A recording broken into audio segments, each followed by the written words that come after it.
I was wrong about a lot of things. But until that moment on the retreat center floor, staring up at the exposed wooden beams while my head throbbed and my vision swam, I thought I understood what betrayal felt like. Turns out, I had no idea. My name is Madison Cole. People call me Maddie. I'm 26 years old, and 6 months ago, I watched my mother die of ovarian cancer in our living room in Portland, Oregon. She was 53. We'd converted the sunroom into her hospice space because she wanted to see the cherry tree in our backyard one last time before she went. My father, Robert, held her hand for 72 hours straight. Didn't eat, barely drank water, just sat there, whispering promises about how he'd take care of me, how he'd be okay, how much he loved her. I believed him when he said he'd be okay. I was wrong about that too. 2 months after we scattered Mom's ashes under that cherry tree, Dad met Sarah Chen at a grief support group at the community center. She was 42, petite, with this cascade of dark hair and a voice that somehow managed to be both soothing and commanding at the same time. She introduced herself as an energy healer and wellness consultant who specialized in helping people navigate loss. Dad came home from that first meeting different, lighter somehow. He actually smiled when he told me about her. "She understands," he said, standing in the kitchen where Mom used to make Sunday pancakes. "She lost her husband 3 years ago. She gets it, Maddie. She really gets it." I was happy for him, genuinely. I worked as a freelance graphic designer and picked up shifts at a coffee shop downtown to make ends meet, and watching Dad drift through the house like a ghost for 2 months had been crushing. If this Sarah person could help him find some peace, I was all for it. That was my first mistake. Sarah started coming over for dinner. She'd bring these elaborate salads with ingredients I'd never heard of, microgreens, and sprouted this and fermented that. She talked about toxins and energy blocks and how grief literally poisoned the body if you didn't cleanse it properly. Dad ate it up, literally and figuratively. 3 months after they met, she moved in. I should have seen the red flags. Hell, they were practically neon signs. But I was grieving too, and I told myself that Dad was an adult who could make his own choices. Plus, I was dealing with my own stuff. The anxiety disorder I'd managed pretty well suddenly wasn't so manageable anymore. The panic attacks came back. Some mornings, I couldn't get out of bed without taking my medication first. Sarah noticed, of course. She noticed everything. "Prescription pills," she said one morning, watching me shake out my anxiety meds in the kitchen. "Those just mask the symptoms, Maddie. They don't heal the root cause." "They help me function," I said quietly. "They make you dependent." She smiled, but it didn't reach her eyes. "Your mother's death created an energetic wound in this house. Those pills are like putting a Band-Aid on a severed artery." I didn't respond. Just took my medication and went to work. But Sarah didn't let it go. Over the next few weeks, she started calling me out in small ways, how I needed to establish boundaries by moving out, how my negative energy was preventing Dad from fully healing, how I was using grief as an excuse to avoid growing up. Dad never defended me. He'd just nod along, like she was stating obvious truths. That's when I noticed he was changing. My father had been a mechanical engineer for 30 years. Sharp mind, sharper wit. He did the New York Times crossword in pen every Sunday. He could debate politics and science and literature for hours without breaking a sweat. But 4 months after Sarah moved in, he started forgetting things. Simple things, where he put his keys, what day it was. He'd trail off mid-sentence, looking confused. "It's the grief," Sarah explained when I asked her about it. "It clouds the mind. That's why I've been making him my special smoothies every morning. They help detox the neural pathways." Those smoothies. God, those smoothies. Every morning, Sarah would blend up this thick, greenish-brown concoction. Spirulina and ashwagandha and cordyceps mushrooms and a dozen other supplements I couldn't pronounce. Dad would drink the whole thing, even though he'd grimace with every sip. "It tastes like dirt," he admitted to me once. "Then why drink it?" I asked. "Because Sarah says it's healing me." He said it like it was the most logical thing in the world. Within 6 weeks of starting those smoothies, Dad was a different person, tired all the time. Brain fog so thick he had to quit his weekly golf games because he couldn't keep track of his score. His hands trembled when he held his coffee mug. I suggested he see a doctor.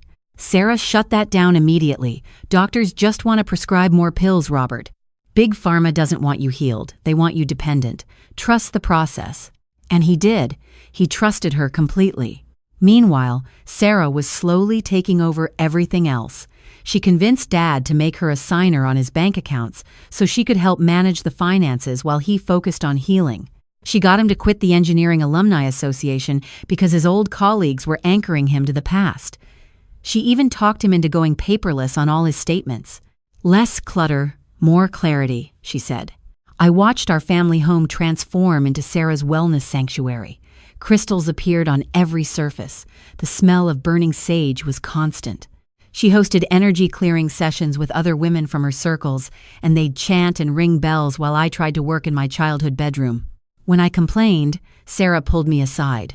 I understand this is hard for you, she said, her hand on my shoulder in a way that felt more controlling than comforting. But your attachment to how things were is toxic. Your mother is gone, Maddie. You're not honoring her memory by clinging to the past. You're just preventing your father from moving forward. I wanted to scream at her, but what could I say? Dad seemed to believe every word that came out of her mouth. Then came the retreat. Sarah organized a weekend wellness retreat at a center about an hour outside Portland. Some converted barn on 50 acres, all floor-to-ceiling windows and meditation cushions and organic meal prep.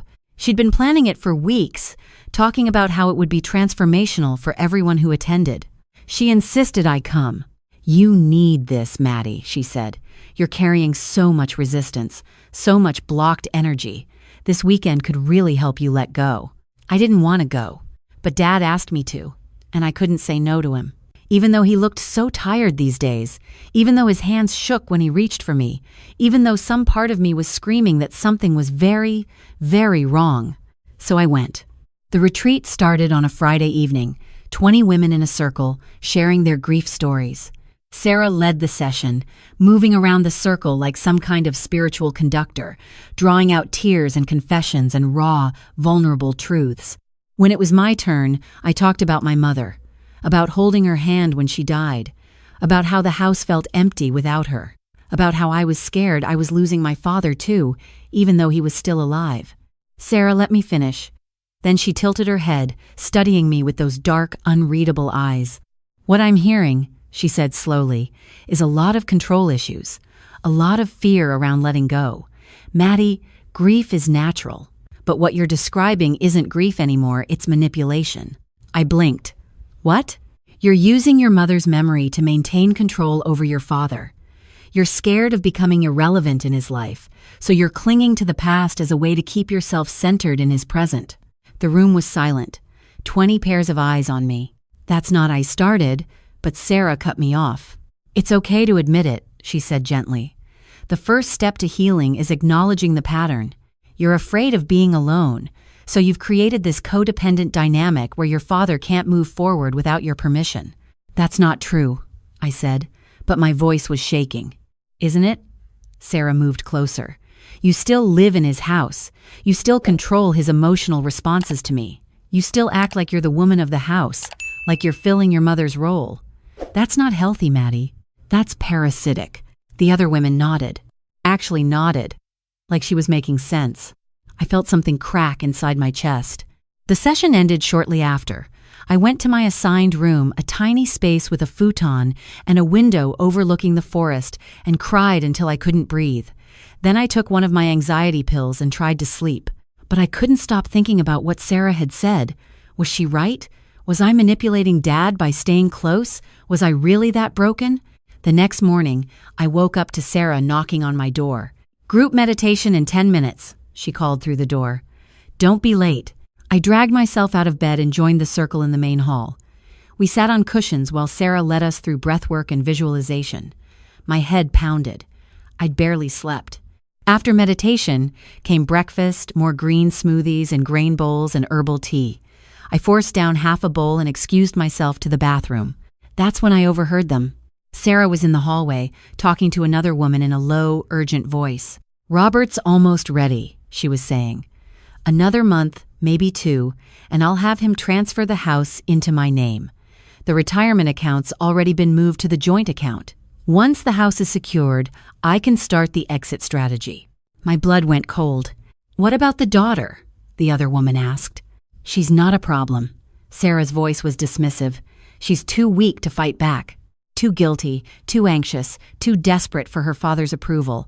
I've already planted the seeds. He thinks she's manipulative and controlling. Once I get the house, I'll convince him she needs to move out for both their sakes. Then it's just a matter of time. Time until what? There was a pause. Then Sarah laughed, this cold, brittle sound that made my skin crawl. Until his heart gives out, same as the others. The supplements speed up the process. Arsenic in microdoses, mixed with sedatives. Looks like natural decline from grief and age. I've done this 3 times now. The life insurance policies alone have set me up nicely. I stopped breathing. The other woman said something I couldn't hear, and then they moved away, their voices fading. I stood there in the hallway, shaking, my mind racing. Arsenic. Life insurance. Same as the others. She was poisoning my father, and she'd done it before. I made it back to my room somehow. Locked the door, sat on the futon with my knees pulled to my chest, trying to think through the panic. I had to get Dad out. I had to stop her. But how? If I confronted her, she'd deny everything. If I told Dad, he wouldn't believe me. He thought I was already manipulative and controlling. I needed proof. Real, undeniable proof. I spent the rest of the morning pretending everything was fine. I sat through Sarah's workshop on releasing ancestral trauma. I ate lunch with the group. I smiled and nodded when Sarah checked in on me. "Feeling better after our talk yesterday?" she asked sweetly. "Much better," I lied. "You were right. I needed to hear that." She smiled, satisfied. That afternoon, there was a break before the evening session. I went back to my room and pulled out my phone. No service, the retreat center was too remote, but I downloaded some files to work on over the weekend. I opened my laptop instead and connected to the spotty Wi-Fi. Then I started searching. Sarah Chen, Wellness Consultant, Portland. Nothing useful came up. Just her website with vague credentials and testimonials that could have been written by anyone. I tried a different approach. Sarah Chen fraud and Sarah Chen scam. Still nothing. Then I remembered what she'd said. I've done this 3 times now. I searched for obituaries. Sarah Chen husband. There, a death notice from 3 years ago. Thomas Chen, aged 58, died of sudden cardiac arrest, survived by his wife, Sarah Chen. I kept digging. 40 minutes later, I'd found 2 more. Different last names, different states, but the same pattern. Middle-aged men, recent widowers or divorcees, dead within a year of remarrying. And in each case, there were hints of a new wife who'd been involved in wellness or spiritual counseling. One of the obituaries mentioned a daughter. I found her on Facebook, Ashley Martinez, living in Austin, Texas. I sent her a message. Didn't expect a response, but 30 minutes later my laptop pinged. "Who is this?" she'd written. I explained quickly who I was, who my father was, who Sarah was. Her response came fast. "Call me. Now." I used the retreat center's landline, locking myself in a storage closet to make sure no one overheard. Ashley answered on the first ring. "She killed my father," she said without preamble. I know she did. But I couldn't prove it. Over the next 20 minutes, Ashley told me everything. How Sarah had swept into her father's life after her mother died. How she'd isolated him, controlled his finances, made him sick with detox protocols. How he died of a heart attack at 56, leaving everything to Sarah in a will he'd changed just weeks before his death.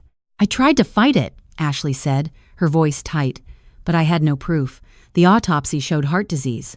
The will was legal. Sarah disappeared 2 weeks after the funeral, and I never saw her again. "She's doing it again," I whispered. "To my father, right now." Ashley was quiet for a moment. "Then, there are others. I've been looking for them for 2 years. I found one other daughter, Jin Park, in Los Angeles. Her father died the same way. And there's another one, Priya Mehta, in Boston. Sarah's with her father right now, or at least she was last I heard." "We need to stop her," I said. "I know. But we need evidence. Real evidence. Something the police can't ignore." We talked for another 10 minutes, making a plan. Ashley gave me her number and Jin's. She said she'd try to get in touch with Priya. "Be careful," she warned before we hung up. "Sarah's smart. If she realizes you're onto her, she'll accelerate the timeline. She's done it before. I promised I'd be careful. Then I hung up and went back to my room, my mind spinning. I had to get a sample of those smoothies. I had to document what Sarah was doing. I had to keep Dad alive long enough to expose her. But first, I had to get through the rest of this retreat without Sarah realizing I knew. The evening session was brutal. More group sharing, more energy work, more of Sarah's subtle manipulations disguised as healing. And then, right at the end, she called me out. "Maddie," she said, her voice echoing in the barn's main hall. "I want you to come up here." My stomach dropped, but I stood and walked to the front of the room where she waited. "I think we need to do some healing work around your relationship with your father," she said, "for everyone to witness. Are you willing?" I wanted to say no, but 20 women were watching, and if I refused, Sarah would know something was wrong. "Okay," I said quietly. She had me sit in the center of the circle.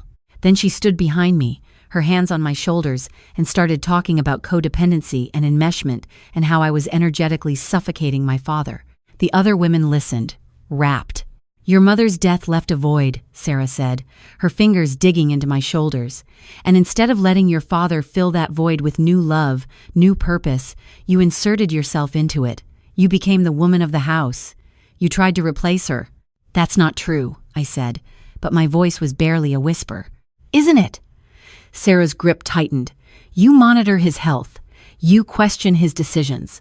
You resist every change I've tried to make in that house because you're terrified of losing your position in his life." "I'm worried about him," I said, louder now. "He's getting worse, Sarah. The brain fog, the trembling, the exhaustion. Grief." She cut me off sharply. "All normal symptoms of grief. But you've catastrophized them because you want him to need you." I tried to stand, but her hands held me down. "Let me go," I said. "Not until you admit the truth." Her voice was low now, meant only for me. "Not until you admit that you're clinging to him because you have nothing else. No career, no relationship, no purpose. You're a parasite, Maddie. And parasites kill their hosts." Something in me snapped. I shoved her hands off my shoulders and stood, whirling to face her. "You're poisoning him," I said. The room went silent. Sarah stared at me, her expression unreadable. Then she laughed. "See?" she said, turning to the group. "This is what untreated mental illness looks like. This is what happens when someone refuses to do the work." "I heard you," I said, my voice shaking. "This morning, in the hallway, you told someone you were going to take the house and wait for his heart to give out. You said you've done this 3 times before." Sarah's smile didn't waver. "Maddie, you're having a paranoid episode. This is exactly what your therapist warned your father about. I don't have a therapist, and you know it. The anxiety, the delusions, the accusations. You need help, sweetheart. Real help. Not pills, not enabling, professional psychiatric care." The other women were looking at me with pity now, like I was unhinged. I turned to leave, but Sarah grabbed my arm. "Running away won't solve this," she said. "Let me go." "Not until you." I yanked my arm free, hard enough that I stumbled backward. My hip hit the edge of a meditation altar, and I fell, my head cracking against the wooden floor. Pain exploded behind my eyes. The room tilted and spun. Through the haze, I heard Sarah's voice, distant and distorted. "Someone call 911. She's hurt herself. She's a danger to herself and others." I tried to sit up, but hands were holding me down. Gentle, concerned hands. Women's voices telling me to stay still, to breathe, that help was coming. And above it all, Sarah's face, looking down at me with something that might have been concern but felt more like triumph. "Your mother is dead, Maddie," she whispered, quiet enough that only I could hear. "Stop using her memory to control your father. Sign the house, quit claim, walk away, and maybe I'll let him live another year. But if you keep fighting me, I'll make sure he's gone within a month. And everyone will believe it was natural causes, just like the others." She leaned closer, her breath hot against my ear. "You can't win this. You're too weak, too broken, too pathetic." Then she shoved me, hard, her hand against my shoulder, pushing me back down onto the floor. The motion sent a fresh wave of pain through my skull. I tasted copper. My vision went dark at the edges. But through it all, Through the pain and the fear and the rage, one thought crystallized with perfect clarity. She was wrong. I wasn't weak. I wasn't broken. I was my mother's daughter, and I was going to burn her whole world down. I came to in an ambulance, paramedics shining lights in my eyes and asking me questions I couldn't quite process. They took me to the ER, where a doctor diagnosed me with a mild concussion and asked if I wanted to file a police report. She pushed me, I said. The doctor nodded sympathetically. Accidents happen at these wellness retreats. People get into intense emotional states. It wasn't an accident. She pushed me on purpose. But there were no witnesses who'd corroborate that. Sarah had made sure of it. The other women all said I'd fallen during an emotional breakthrough moment, that Sarah had tried to help me, not hurt me. The police officer who came to take my statement looked at me with thinly veiled skepticism. "Ma'am, if you want to press charges, you can. But without witnesses or evidence of intent, it's going to be your word against hers. And she's saying you had some kind of psychiatric episode." I didn't press charges. Not then. Because I realized something important. Sarah was right about one thing. Without proof, I couldn't win. So I needed proof. They released me from the ER that night. Dad came to pick me up. Sarah had called him, of course, full of concern about my episode. He looked terrible, thinner than before, hands shaking on the steering wheel. "Maddie, sweetheart," he said as we drove home. "Sarah told me what you said about the poisoning. Dad, please listen to me. You need help. Real help. Sarah's been saying for months that your anxiety is getting worse, and I didn't want to believe it, but tonight," his voice cracked. "You can't keep living like this. Making accusations, having paranoid delusions. They're not delusions. Then where's your proof?" He pulled into our driveway and turned to face me, and I saw tears in his eyes. "Show me proof, Maddie, real proof, not just feelings or suspicions, because if you can't, then I need you to consider that maybe Sarah's right. Maybe you need professional help." I stared at him, this man who'd been my hero my whole life, and realized he was already too far gone. She'd sunk her claws in too deep. "Okay," I said quietly. "I'll get proof." The next morning, I started gathering evidence. First, I took one of Sarah's smoothies from the fridge while she was in the shower, poured half of it into a mason jar, and hid it in my room. Then, I took it to a lab that did independent testing, paid $300. I couldn't really afford to have it analyzed. Results would take 5 days. While I waited, I did everything else I could think of. I installed a hidden camera in the kitchen, angled to catch Sarah making the smoothies. The camera was tiny, disguised as a phone charger, and I'd ordered it overnight from Amazon. I searched the house while Sarah was out at one of her client sessions, found a locked box in her closet, picked the lock with a bobby pin, thank you, YouTube tutorials, and found insurance policies inside. 3 of them, all on Dad's life, all with Sarah as the beneficiary, total value, $1.2 million. I photographed everything. I also found journals, pages and pages of Sarah's handwriting, detailing her process. How to identify targets: recently widowed or divorced men with assets and adult children who lived out of state. How to isolate them. How to control their finances. How to administer the supplements without arousing suspicion. And at the back of one journal, a list of names. Thomas Chen, complete David Martinez, complete James Park, complete Robert Cole, in progress Rajesh Mehta, in progress. My hands were shaking so hard I could barely hold the phone to photograph the pages. While I was documenting everything, I reached out to Ashley, Jin, and Priya. We created a private group chat and started comparing notes. Jin was a forensic accountant. She'd been tracking Sarah's financial movements for 18 months and had found a pattern of assets being transferred from deceased men's accounts into various LLCs that Sarah controlled. Priya was a lawyer. She'd been building a case but hadn't had enough evidence to move forward. Her father was still alive but barely same symptoms as my dad. Ashley had connections with a private investigator who'd been following Sarah's trail across 3 states. Together, we had puzzle pieces. But we needed them to fit together into something law enforcement couldn't ignore. The camera footage came first. 3 days of watching Sarah make those smoothies, and on day 3, I caught it, her adding a fine white powder from an unmarked bottle to Dad's drink. She was careful, glancing around to make sure no one was watching, but the camera caught everything. The lab results came back on day 5. Arsenic, present in quantities high enough to cause chronic toxicity but low enough to be missed in a standard medical exam.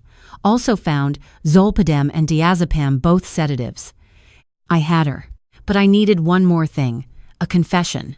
Priya suggested I wear a wire. Get her to admit it on tape, she said during one of our group calls. Even if it's just part of it, something we can use. I was terrified, but I did it anyway. I asked Sarah if we could talk, just the two of us. Told her I wanted to apologize for my behavior at the retreat, that I was ready to do the work and move out like she'd suggested. She agreed immediately, suggesting we take a walk in the park near our house. I wore the recording device, a small digital recorder, in my jacket pocket and tried to keep my hands from shaking as we walked. "I'm proud of you for this," Sarah said as we strolled past the duck pond. "Admitting you have a problem is the first step." "I know," I said, "and I'm sorry for what I said about the poisoning. That was the anxiety talking. I understand. Mental illness can make us see threats that aren't there. But I do worry about Dad," I continued carefully. "He seems so tired lately, so confused." "That's the grief," Sarah said smoothly. "It'll pass." "What if it doesn't?"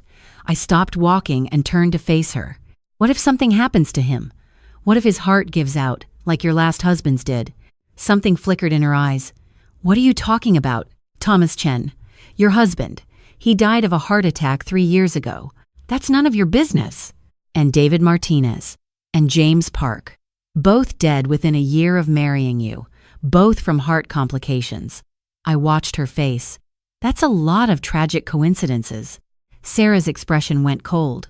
"You've been digging into my past." "I've been trying to understand you," I said. "Trying to figure out why you're really here." "I'm here because I love your father." "You're here for his money. For the house. For the insurance policies I found in your closet." Her jaw tightened. "Those policies are standard financial planning. $1.2 million is not standard. And neither is slowly poisoning someone with arsenic." For a long moment, Sarah just stared at me. Then she smiled, and it was the coldest thing I'd ever seen. "You're clever," she said quietly. "I'll give you that. More clever than the others. They never figured it out until it was too late." My heart was pounding so hard I thought she'd hear it. "But you're still not clever enough," she continued. "Because even if you recorded this conversation, and I suspect you did, given how carefully you've been steering it, you have no physical evidence. The smoothies are gone. The bottles are unmarked. Your father will never testify against me. And without his cooperation, you can't prove a thing." "I can prove you've done this before." "Can you?" She tilted her head. "Or do you just have coincidences? Men die, Maddie, especially men in their 50s and 60s who are grieving and stressed. The medical examiner never found anything suspicious because there was nothing to find. I'm very, very good at what I do." "Why?" I asked, my voice breaking. "Why do you do this?" She considered the question. "Because I can. Because men like your father, they're so desperate for someone to save them from their loneliness that they'll believe anything. They'll sign anything. They'll drink anything I tell them will make them better. And when they die, no one questions it. No one suspects the loving wife who took care of them so devotedly. You're a monster. I'm a businesswoman." She stepped closer. "And you're an obstacle. But here's what's going to happen, Maddie. You're going to back off. You're going to move out of that house. You're going to stop making accusations. Because if you don't, I will make your father's death look like a suicide. I'll make it look like the grief of losing you, his unstable, mentally ill daughter who abandoned him, was too much to bear. And everyone will believe it, just like they believed everything else." She turned to walk away, then paused. "Oh, and Maddie? If you try to use that recording, I'll claim you're having a psychotic break. I'll get your psychiatrist." "I don't have a psychiatrist." "You will by the time I'm done. I'll make sure everyone knows you're dangerous, that you need to be committed. That recording will be evidence of your delusions, not my crimes." She walked away, leaving me standing by the duck pond, shaking. But I had what I needed. That night, I sent the recording to Ashley, Jin, and Priya. I also sent them the lab results, the photographs of the journals and insurance policies, and the video footage of Sarah making the smoothies. "We need to move now," Priya said during our emergency video call, before she accelerates the timeline like she threatened. Jin had already been in contact with the FBI through her work. She got them interested by showing them the financial pattern across multiple states: mail fraud, wire fraud, insurance fraud, federal crimes. Ashley's PI had tracked down a storage unit Sarah rented under a fake name. "We got a warrant." Priya pulled strings through her law firm, and what they found inside made my blood run cold. IDs. Dozens of them. Different names, different faces, all Sarah, along with fake certifications, blank death certificates, bottles of arsenic, and journals going back 15 years. She hadn't killed 3 men. She'd killed 8. The FBI arrested Sarah 2 days later while she was making Dad's morning smoothie. I watched from the doorway as they handcuffed her and read her rights. She looked at me as they let her out, and for just a moment her mask slipped. Pure rage flashed across her face. "You stupid little girl," she hissed. "He would have died happy. Now he has to live knowing how pathetic he was, how easily fooled. That's your gift to him, shame." Then she was gone, loaded into the back of an FBI vehicle and driven away. Dad collapsed after they left, not physically, but emotionally. He sat at the kitchen table and cried deep, wrenching sobs that seemed to come from somewhere buried inside him. "I'm sorry," he kept saying. "God, Maddie, I'm so sorry. I didn't believe you. I chose her over you. What kind of father does that? One who was being manipulated," I said quietly. "One who was literally being poisoned." We got him to a hospital that afternoon. The doctors confirmed arsenic poisoning and started chelation therapy to remove the heavy metals from his system. It would take months, they said, but he'd recover. The legal aftermath took longer. Sarah Chen, not her real name, we learned, she'd had at least 6 identities, was charged with 8 counts of first-degree murder, multiple counts of fraud, identity theft, and attempted murder. The trial was a media circus. Ashley, Jin, Priya, and I testified. So did our fathers, the ones who survived. Priya's dad had made it. We'd gotten to him in time, gotten him medical treatment, gotten Sarah away from him. He and my dad became friends, bonded by their shared experience of being prey. The other daughters, the ones whose fathers hadn't survived, they testified too. They told the jury about their suspicions, their unanswered questions, their grief. Sarah showed no remorse. Even during sentencing, she maintained that she'd done nothing wrong, that the men had died of natural causes, that we were all part of some conspiracy against her. The jury deliberated for 3 hours. Guilty on all counts. The judge sentenced her to 18 consecutive life sentences without possibility of parole. It's been a year since then. Dad sold the house, couldn't bear to live there anymore, not with Sarah's presence still lingering in every room. He bought a smaller place across town, went to therapy twice a week, and slowly started to look like himself again. The tremors stopped, the brain fog lifted, his sharp wit came back, along with his smile. We rebuilt our relationship. It wasn't easy, there was a lot of hurt to work through, a lot of trust to restore, but we did it, together. "Your mother would be proud of you," he told me one Sunday afternoon as we planted a cherry tree in his new backyard, "for fighting for me when I couldn't fight for myself." I thought about that, about Mom, about what she would have done in my position. "She would have used a frying pan," I said, and Dad actually laughed. Ashley, Jin, Priya, and I started a foundation. We call it the Daughters Network. We help people identify financial predators, provide resources for families dealing with suspected abuse, and advocate for better protections for vulnerable adults. We also created a website where people can report suspicious patterns, new partners who isolate, who control finances, who push for sudden legal changes. We've helped stop 3 more Sarah Chens in the past year. Sometimes I think about that moment on the retreat center floor, staring up at the ceiling with my head pounding and Sarah's words echoing in my ears. "You're too weak, too broken, too pathetic." She was wrong about all of it, but she was right about one thing. That moment changed everything, just not in the way she expected. Because sometimes it takes hitting rock bottom literally to find the strength you didn't know you had. Sometimes it takes one shove, one threat, one moment of absolute clarity to realize you're not the victim in the story. You're the hero, and heroes don't give up. They burn the whole damn thing down and build something better from the ashes.